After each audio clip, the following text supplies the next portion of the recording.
Aujourd'hui, en bref, le podcast du CEREC aborde le sujet des aides à domicile. Organisation du travail et management, besoins et contraintes, vous saurez tout après ça.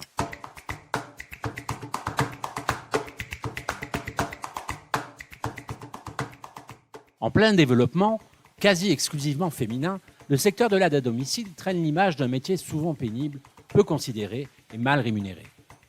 Le plus souvent seuls dans l'exercice de leur travail, les intervenants ne sont pas pour autant libres de définir leur planning.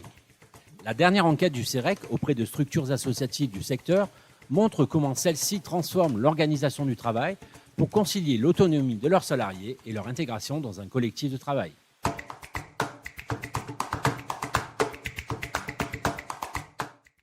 L'organisation du travail des aides à domicile se caractérise par un management à hiérarchie courte, réalisé à distance dans un secteur faisant face à de fortes contraintes. Par exemple, un turnover important et des difficultés de recrutement renforcées par une demande en forte croissance. L'objectif quasi exclusif des prestataires était jusqu'alors de garantir, par une planification stricte, les interventions auprès des usagers.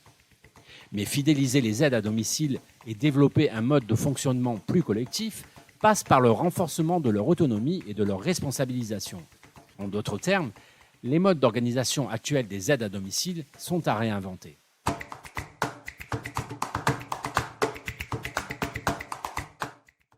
Construire une organisation partagée en équipe autonome s'avère être ainsi une solution intéressante.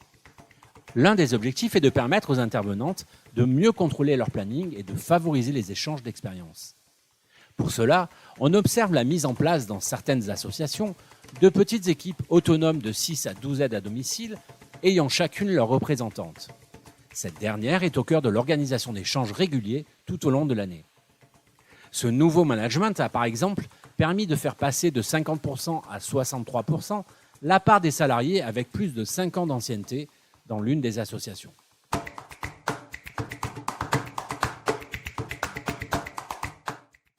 Seuls dans l'exécution de leurs tâches souvent difficiles, physiquement et émotionnellement, la majorité des intervenantes font preuve d'adaptabilité. Mais toutes ne s'inscrivent pas naturellement dans ces démarches collectives. Ces dernières sont encouragées par le développement des espaces de dialogue sur le travail pour diffuser les bonnes pratiques aptes à répondre aux situations les plus délicates. L'objectif est de renforcer l'autonomie des aides à domicile, mais aussi de les sortir d'une pratique isolée du métier par leur engagement dans les transformations organisationnelles. La responsabilisation des aides à domicile est renforcée par ce management, notamment dans sa dimension collective. Devenir responsable d'équipe, tutrice de stagiaires ou animatrice d'atelier participe de cette responsabilisation.